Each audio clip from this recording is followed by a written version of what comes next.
It's Berlin briefing time, and this week we ask whether Germany will use any political capital to defend the rule of law. German Chancellor Friedrich Merz just declared the rules-based international order suspended for now. Yes, that has a lot to do with Donald Trump, but not only. So to unpack that, I have in our Washington studio our Bureau Chief Ines Pohl. And with me here in Berlin is Thorsten Benner, the co-founder and director of the Global Policy Institute. And I want to start with you, Thorsten, because this was in a newspaper interview in the Frankfurter Allgemeine Zeitung. And I cannot remember hearing a German chancellor say anything like that there is a de facto suspension of the rules-based international order. What do you make of that? I think I was very happy I read this, and thanks for having me. I read this clear statement by Mr. Merz, because you can only devise the right policies if you have the right analysis of the world we live in and of the difference we can make in it and our power that we have. And Merz says two things. One is that this is a world where power rules, hard power rules, where there's great power conflict, and where international law is more often than not obeyed. And the second thing he says is that Europe doesn't have what it takes to actually thrive and survive and shape this world. And I think that's an accurate description of the status quo. Just look at us being at the mercy of coercion by both Mr. Trump and President Xi, and that should give us pause. I found it very interesting that he displays this kind of level of honest Realpolitik analysis. But what he did not do, he did not pledge that Germany, Europe's largest economy, and the European Union will stand in for that rule of law. It sounds very much resigned, and he does go on to say we're in a phase of transition to a time when strength will once again play a major role and rule-based agreements will fade into the background. So that seems like him giving up on that very concept that fundamentally undermines where German policymakers operate in. The first thing we always heard from advisors, and still do actually, is that Germany works according to a rules-based international order. And I just want to contrast that with what Angela Merkel said 9 years ago now, when Donald Trump was elected as US president the first time around. Let's take a listen. Germany and America share similar values: democracy, freedom, respect for the rule of law, and for human dignity. Regardless of one's background, skin color, religion, gender, sexual orientation, or political opinion. On the base of these values, I offer close cooperation with the future President of the United States of America, Donald Trump. So that pretty much sums up what's happened to the rules-based international order those past 9 years. So what's your expectation towards a German Chancellor Merz in standing in for these rules? I don't think Merz gives up on international law and the values that actually Angela Merkel outlined. But I think he realized that what Angela Merkel did at the time is to actually read Donald Trump the Riot Act. If you follow these rules, we're happy to cooperate. That was from a position, I think, just a few days into his being elected, where we didn't have a war on the European continent, where we still felt secure of US security guarantees, and where China was not necessarily threatening us with economic coercion the way it's doing right now. We were still in a fairly blissful state. And I think Mr. Merz realizes we're in a very different world now, where it's not enough to say we'll have an alliance of multilateralism, which would to bridge that historical aberration that was expected to be Donald Trump. But we're in a fundamentally new world where great power politics is the broad canvas on which we're operating. And if we want to defend these key values that Angela Merkel outlined and pursue our interest, we need power, not just soft power, not just normative power. We shouldn't have no longer the fantasy that Europe is a normative power and everybody else will just follow, but we need hard power. And we need, if necessary, be able to deter enemies and also coerce others who use coercion against us. And I think that's basically what Mr. Merz said. And that's standing up for international law, standing up for our values and interests actually can only happen on a basis of power, both within Germany and within the European Union. And that we're kind of weak right now. I think that's an accurate statement. Ines, let me take that over to you across the Atlantic. How has Friedrich Merz been perceived so far in terms of standing his ground and protecting anything like power? After all, Germany is still the third largest economy in the world.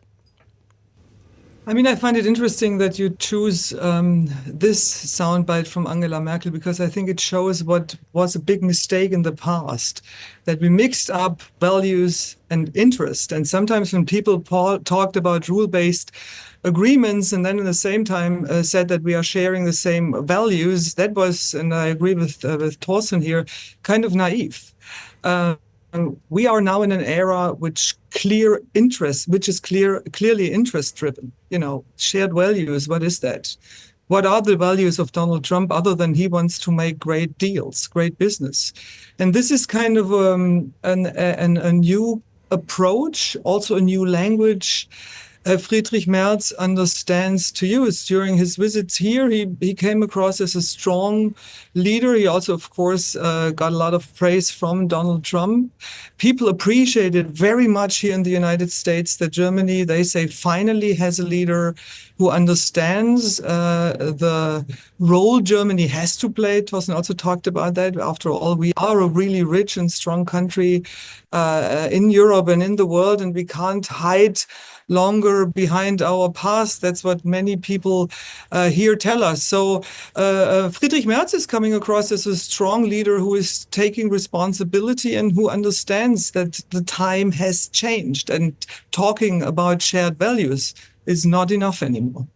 I thought it was rather telling at that signing of the ceasefire agreement in Egypt.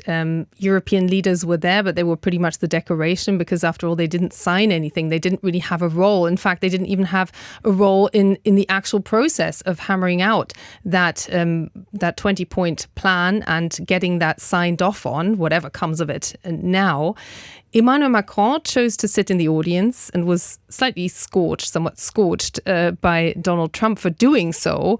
And Friedrich Merz stood in his spot. This was highly choreographed, a purely US-driven choreography, and it appeared like Donald Trump wasn't quite able to say his name. It appeared for a moment like he didn't remember his name even, describing him as a very tall leader working hard for his country. So what is he up against in trying to get any kind of German interests, European interests across in the US? Donald Trump doesn't care about German or European interests. He only cares about his own interests. He made it clear in many, many occasions that he wants Europe to step up. He wants Europe to develop the ability to defend itself without the support of the United States. Of course, Donald Trump is very much willing to make deals with Europe if he makes money out of it.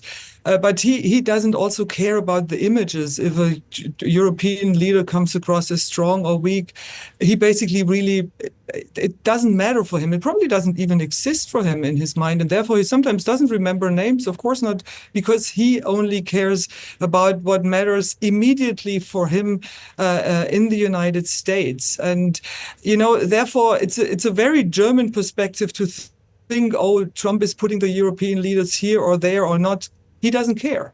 He doesn't have this understanding that a vivid, healthy, friendly transatlantic relationship is also good for the United States in itself. It's only good from the Trump perspective if he can make a deal which, in his understanding, is profitable for his own country. Thorsten, I want to take this to you, because the question of actually sticking to international law is one thing. Just sticking to law at all is also a fundamental question. Just to illustrate, we currently have a shutdown in the United States. There are thousands of employees, German employees, who are employed under German labor law, by the US military. And in previous shutdowns, they always got paid because the US was keen to adhere to German labor law. In this case, now we have the German regional government debating and actually committing to paying their wages because the US is not meeting those commitments. Just a small illustration. How equipped are German policymakers, whom you advise, for this kind of new scenario of not being able to rely on the fundamentals? I think that's a minor issue. I think if we had no bigger fish to fry but pay a few American soldiers, we would be in a very happy world. But the world we're in and we're not well equipped for is actually to thrive and survive in the competition of systems with both Donald Trump's kind of oligarchic tech supremacy capitalism that he's pushing and his transactionalism and to thrive and survive in a world that's increasingly dominated by President Xi's authoritarian state capitalism. And we need to rethink our economic model for that.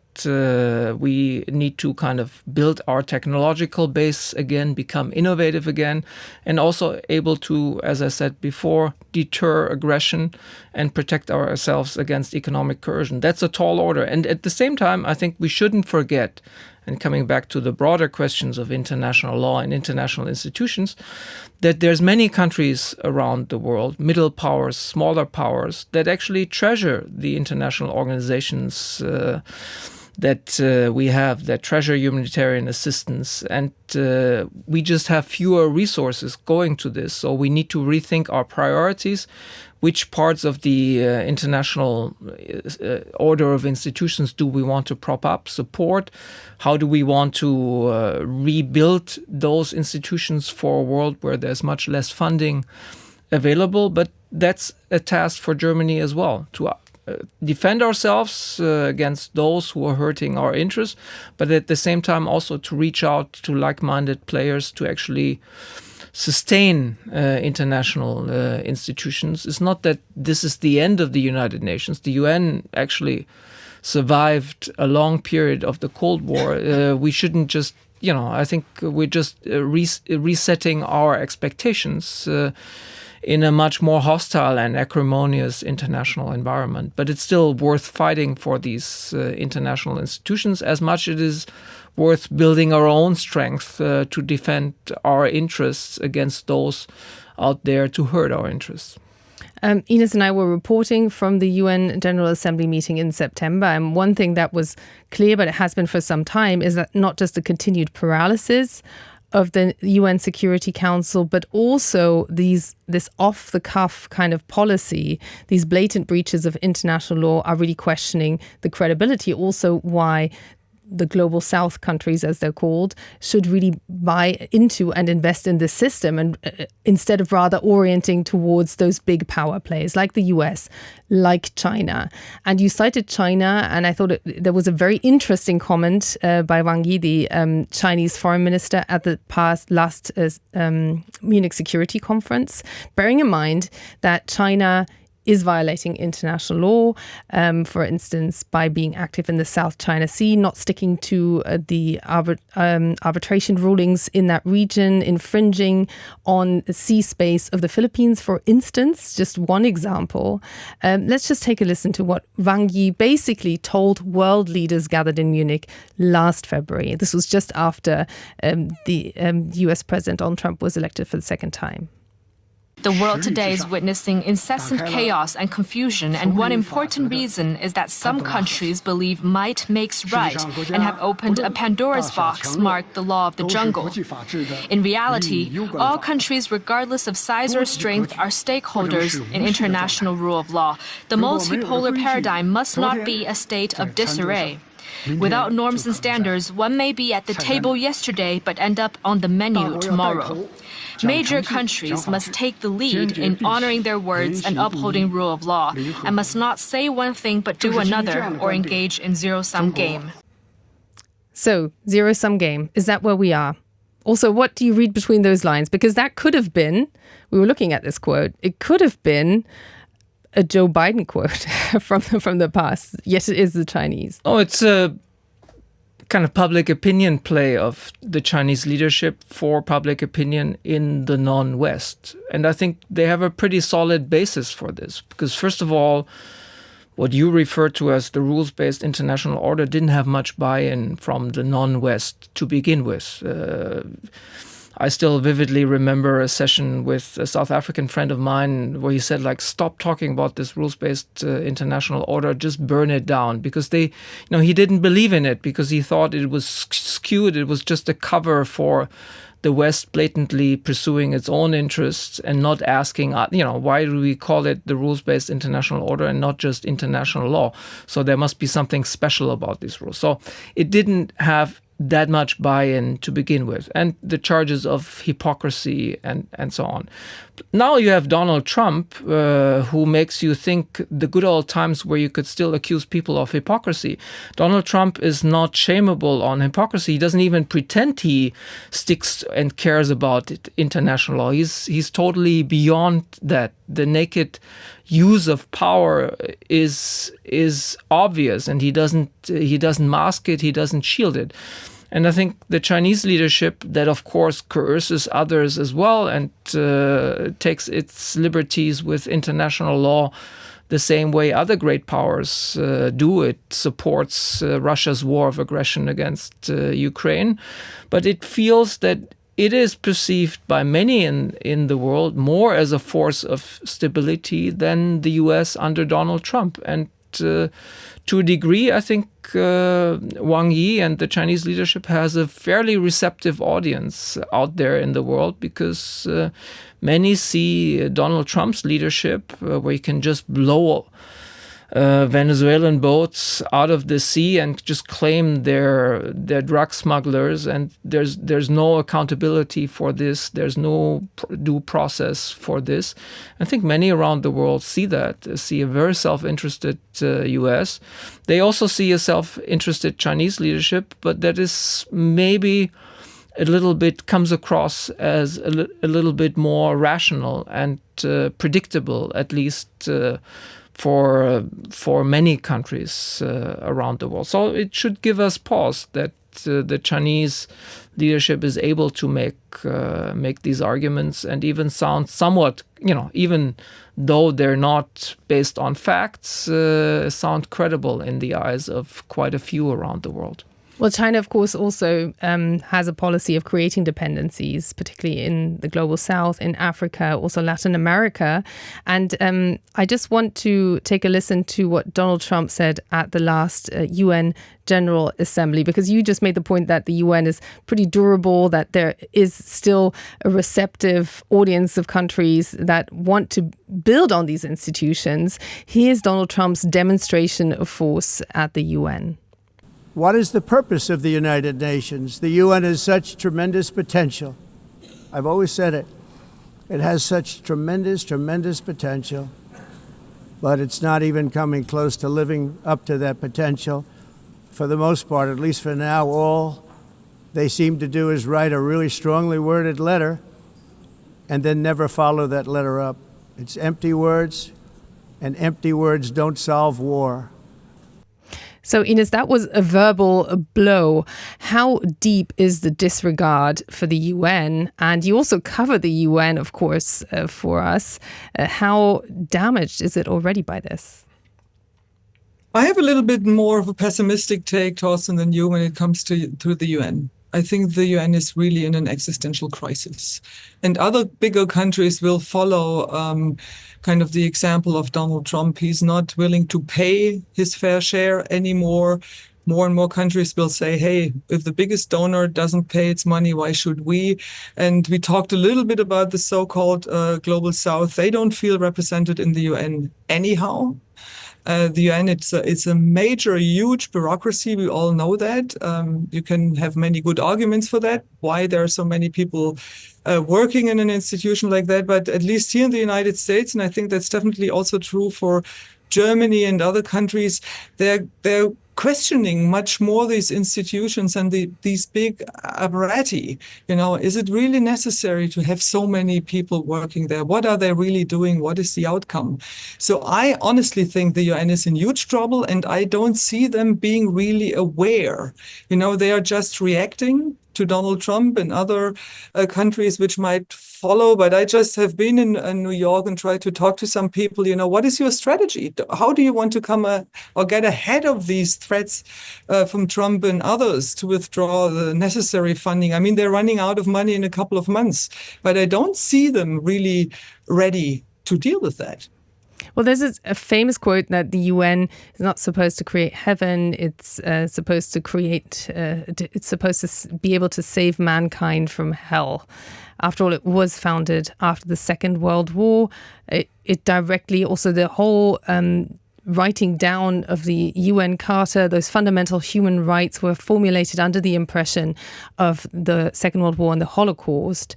Ines, what's your assessment? Is the UN, as it is right now, still able to do that?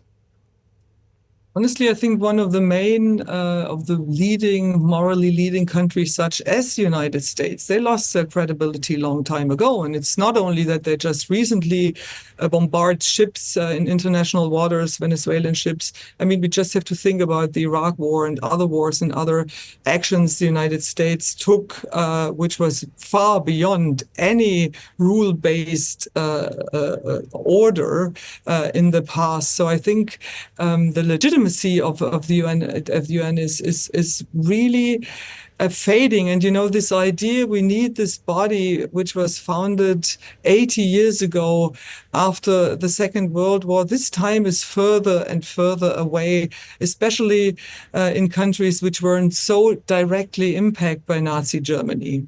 If this answers your question. So I won't contradict you, Ines, on the state of affairs at the UN, especially the specialized agencies. The funding crunch is real.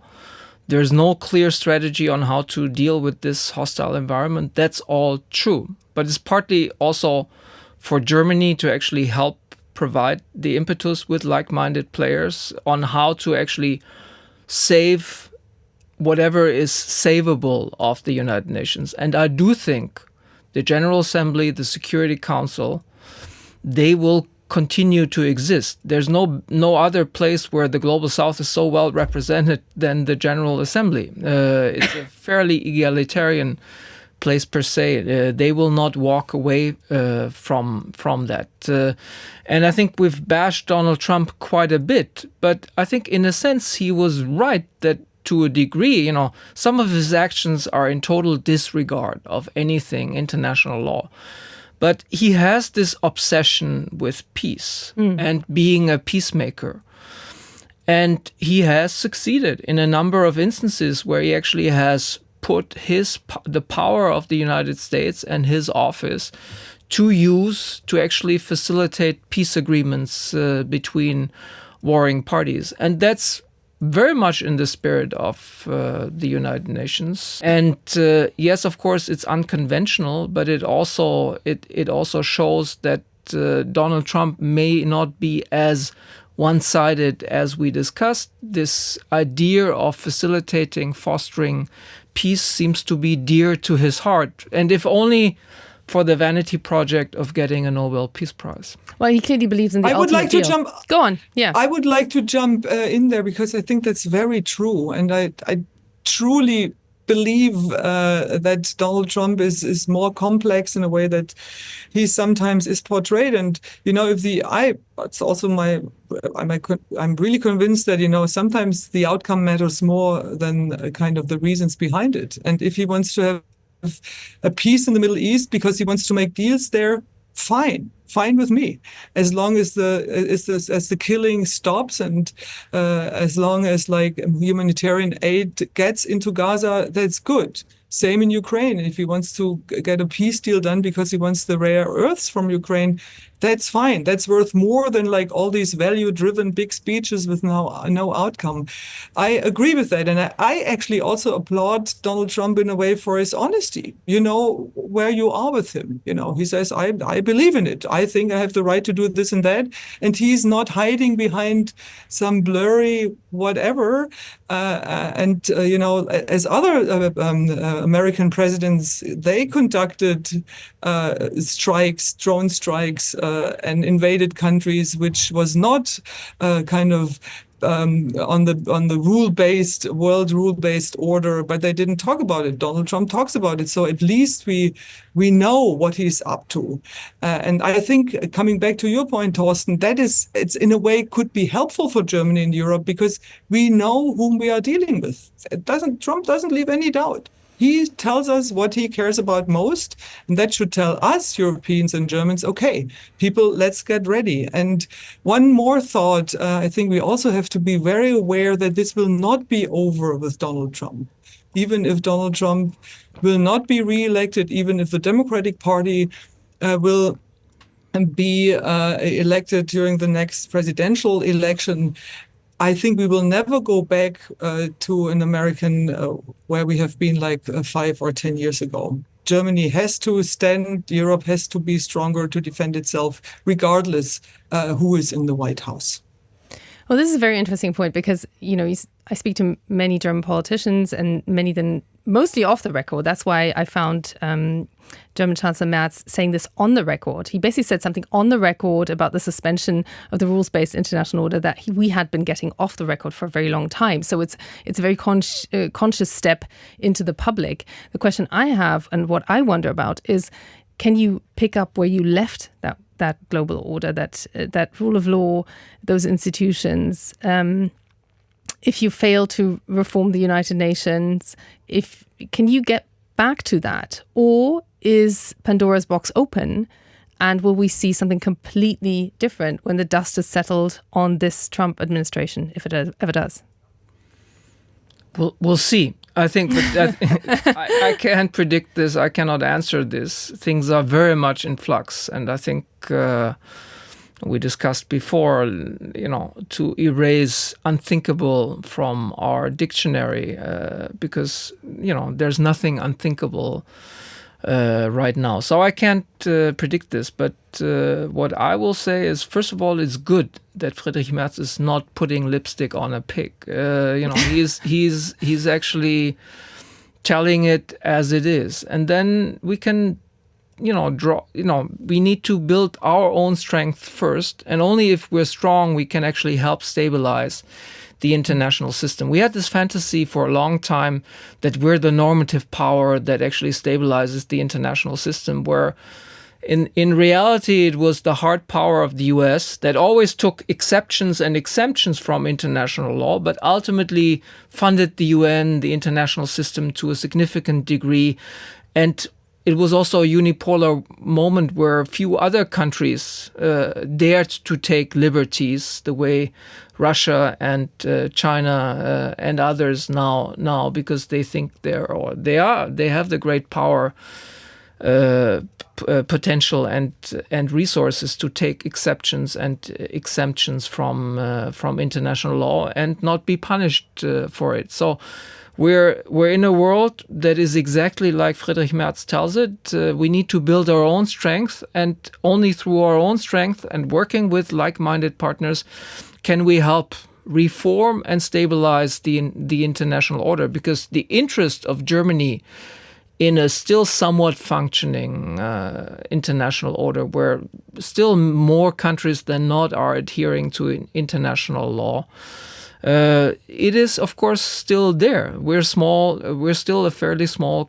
We are a small country in the greater scheme of things, and the rule of law, the international institutions are in our favor for the most part. But we need to reinvest in our own strength, economic, technological, military, in order to defend our interests in what is a much more volatile and hostile world we live in. Ines, and I want to close with you. Do you think that the United States potentially even this administration, could rediscover an interest in a somewhat functioning rules-based international order, or is that just over?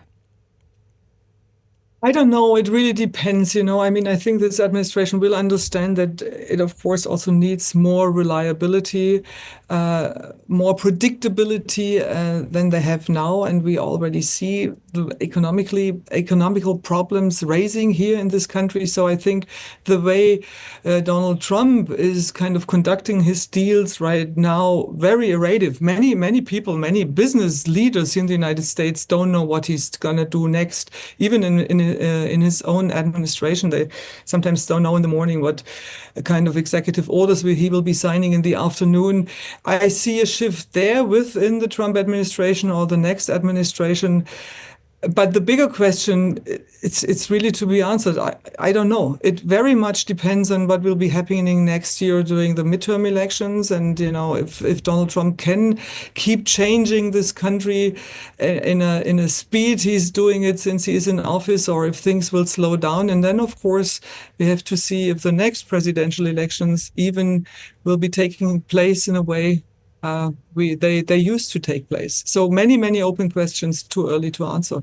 So no surprising that uncertainty is what most business leaders are worried about when you speak to them, whether in Europe or the United States. Ines Pohl, Thorsten Benner, thank you very much for your analysis on the state of our rules-based international order. And thanks to you all for tuning in, for downloading, for watching, for listening. And the Berlin Briefing newsletter, of course, will keep you up to date if you want to check on what's happening in Germany and what impact German policy is having abroad, anywhere in between. Thanks for watching.